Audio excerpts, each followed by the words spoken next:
I'm Alexis.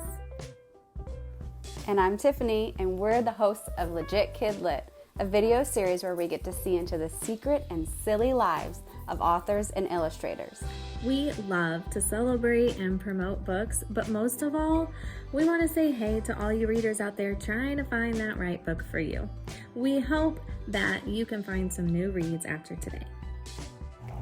Today's special guest is Saadia Faruqi, author of the Early Reader series Yasmin, co-author of the middle grade novel A Place at the Table, and author of the middle grade novel 1,000 Questions, which is recently published.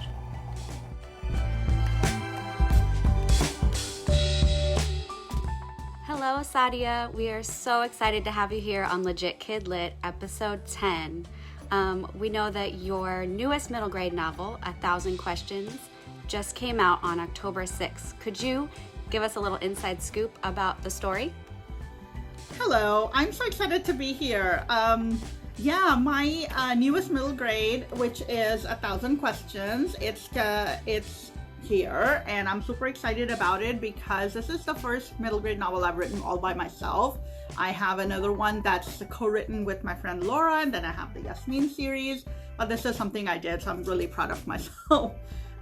It's a story about two girls. It's Mimi and Sakina. Mimi is a Pakistani American girl, and Sakina is a Pakistani girl. I'm from Pakistan originally, so I've set it there in my birthplace. And they are spending the summer together and getting to know each other, making friends, and not really having anything in common. But both of them have these, dreams and passions that they need each other's help in achieving. So that's pretty much the story, and I'm really excited about showcasing my birth country and my birthplace to everybody here. That sounds beautiful, and that cover is really fantastic. So can you tell me what's kind of going on in that cover? I love talking about that cover. Alia Jalil, who is a fantastic cover artist, did this one for us. And so I'm sorry, you can see like my ring light on there. So these are the two girls, and they're both holding books. This is Mimi's journal. She's got a secret journal that she writes questions, 1,000 questions, obviously, to her father, who left them when she was a girl. She doesn't know where he is, but she hopes one day to just pour out her feelings. And this is Mimi's book. She is trying to learn English so that she can finally go to school like a normal person, but she is a servant in Mimi's grandparents' house, and so she can't go to school. So both of them are holding their most precious possessions, and then all these buildings are actual buildings that are in various places in Karachi, the city that this book is set in. And they're just fabulous because these are all my memories, places that I visited as a child or even as a grown-up visiting my parents at home. For example, this building is a cathedral that was outside my school, and I saw it every single day. And I did not make this cover, so I didn't even know this was coming. The publisher sent this to me, and I was crying. I was crying because this just has so much meaning to me, and the beauty and just the confident girls, looking at each other and exploring their friendship is just very special to me. That sounds so beautiful, and I am so excited to pick this book up. You mentioned growing up in Pakistan. Do you have any family traditions that you're fond of? That's a great question. Traditions, we tend to think that there are people in other countries whose traditions and culture are very different, but really we're human. We all have similar kind of traditions. They just might look different or feel different because of our different, places that we live in. I think for me, Eid it's an Arabic word for festival or celebration, and we celebrate it wherever we live. That was a big tradition that my family followed. We would put henna on our hands and wear really beautiful clothes, give presents to each other. It was like a fun thing. My mom used to cook. Well, she always cooked good foods, but that was special things that she never cooked throughout the year. She would be making things like that. And it was just a fun time to be a kid. But you know what? I still do those traditions now that I'm here in the US with my kids. Some of them. I probably don't cook all that elaborate stuff. But I love the fact that our traditions we can take with us wherever we go. We don't have to be living in a certain place or a certain type of or around a certain type of people to have our traditions and hold on to them and pass them on. We can still celebrate those things wherever we are. So that's my favorite part of it. We are huge Yasmin fans, and we just found out there's a fan club. So can you tell us a little bit more about it? Yeah, I love Yasmin too. I'm just so overwhelmed by all the love that I've been getting since the first Yasmin books came out in 2018, and it just continues.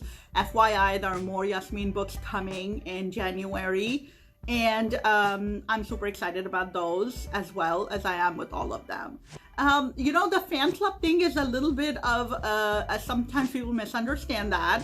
I don't have a fan club, but I know that there are so many fans of Yasmin, and I know that a lot of schools and libraries, they have fan clubs. So there's a place on my website that you can go and download things. If you are in a group where everybody's a fan, say if you have a book club with the Yasmin books as a teacher or a librarian, or even in your house, there are things that you can download like posters and educational material like educator guides, activities for kids and things like that. So it would be impossible for me to actually host something like that, but I have heard from so many from across the world where they are hosting things like that. So if anybody's listening to this and they are interested, they can bring up a group of fans together, and then maybe read the books and talk, and then I'm happy to come and talk to you all online virtually about her if you are in a fan club. But she is wonderful, and I talk like she's a real person, which she is to me and in my family probably. But if you're a fan of Yasmin, consider joining with other people, and then the resources are there on my website where you can take advantage of that in your fan club.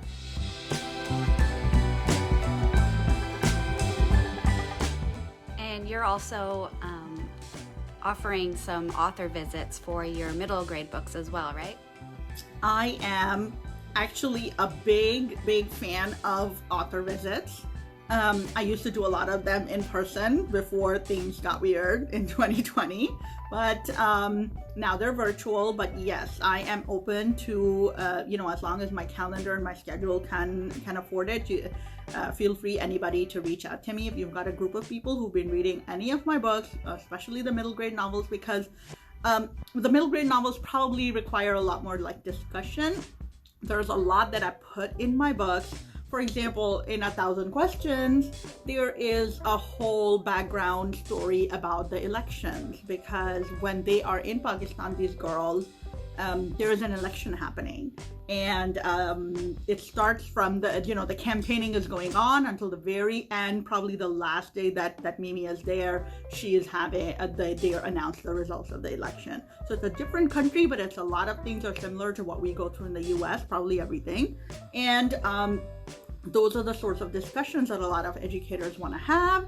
So I am very happy at any time, just reach out to me and let me know that you'd like to, if you've read the book, or if you want to read the book, and I can come and talk about it, or I can answer questions. I just love doing that, because I think that my books especially are ones that kind of, they rely on discussion. They rely on you and your students and your, whoever you are, parents or kids, talk about these things, think about these things that I write about. So we kind of love sharing super cringy middle school moments here on Legit Kid Lit. Do you have any that you're willing to share?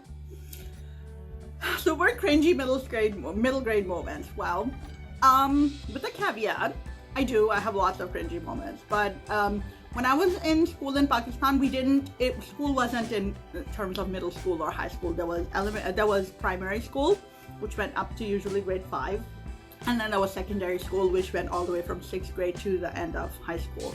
So I was never really in middle school. I think all of my secondary school was one big cringe fest.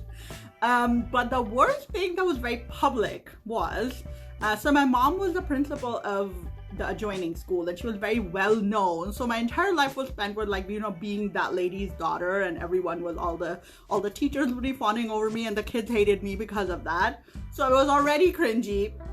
And then every year we would have these big sport events. We would call them sports day or something like that, where the whole school would have different events that they would compete in, and there would always be a guest of honor who would, stand there on a big stage and be welcomed, and at the end hand out prizes. And I guess you know where I'm going with this. One year, it was my mom who was the guest of honor, which already I was like, why?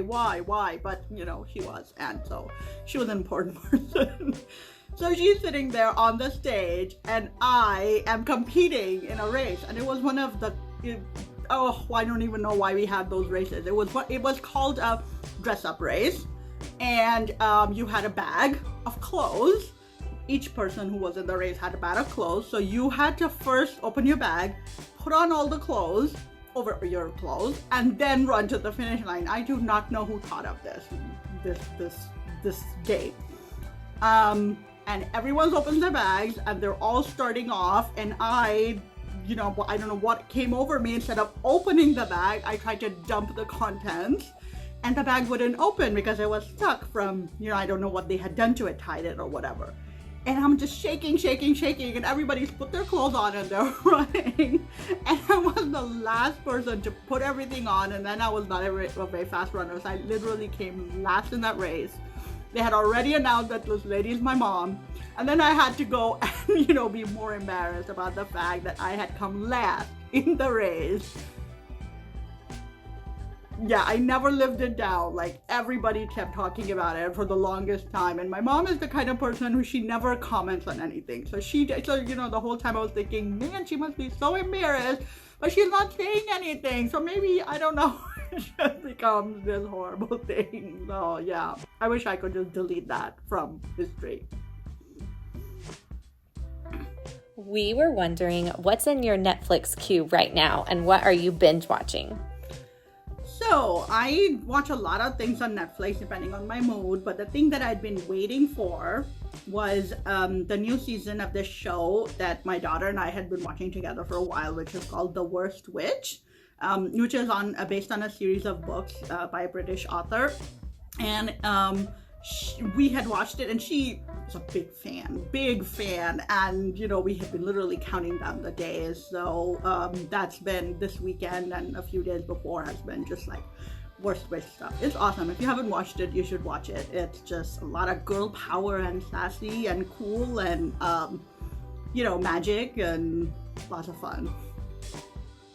It's time to share your guilty pleasure. Go. My guilty pleasure is this right here. I know it's not that extreme, but actually I'm pretty sure it's not good for my health.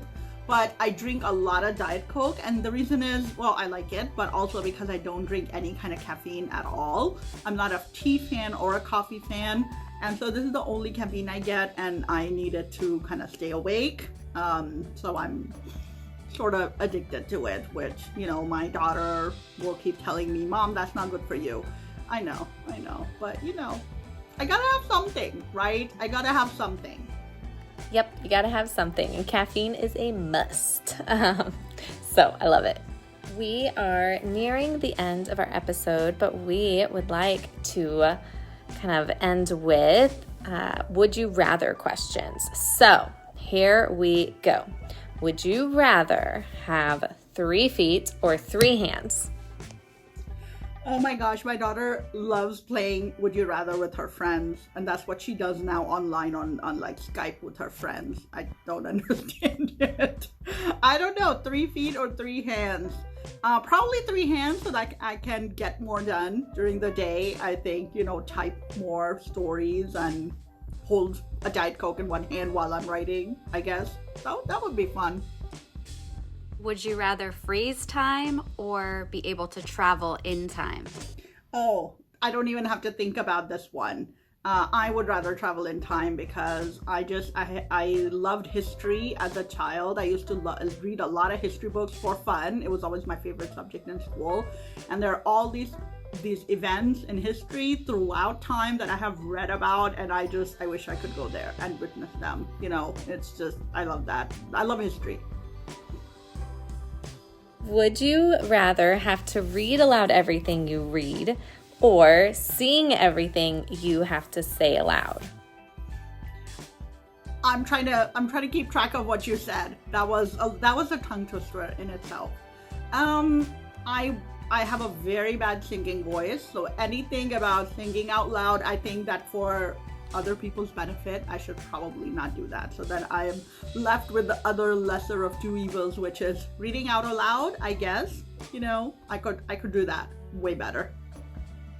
Okay, our last would you rather is, would you rather give up pizza forever or give up tacos forever? Wow, I just had pizza for lunch today, just like an hour ago. So I feel like that's an unfair question. And if you know anything about me, and if you've ever in your life asked me what's my favorite food to eat, it's always pizza. So I think that this is no contest. I don't have anything against tacos, but pizzas for life. And I will tell you the reason before I end here, because pizza is the most versatile food on the planet. You can put any cultural cuisine on pizza. For example, my kids at one point used to love naan pizza. Naan is Indian bread, South Asian bread, and we eat a lot of it. So you take naan and you put a little bit of pizza sauce and cheese and toppings, and it's amazing. You can make it up any kind of flavor. So yeah, I would never do without it. Saadia, thank you so much for hanging out with us today. This has been so much fun. Thank you for creating books that promote diversity and friendship. We are so glad we got to spend this time with you and learn more about you and your books. Thank you for inviting me. I was so happy to be here and answer all your questions. Take care. Bye. To all our wonderful readers, we hope you enjoyed our show and are inspired now to pick up some new and exciting books.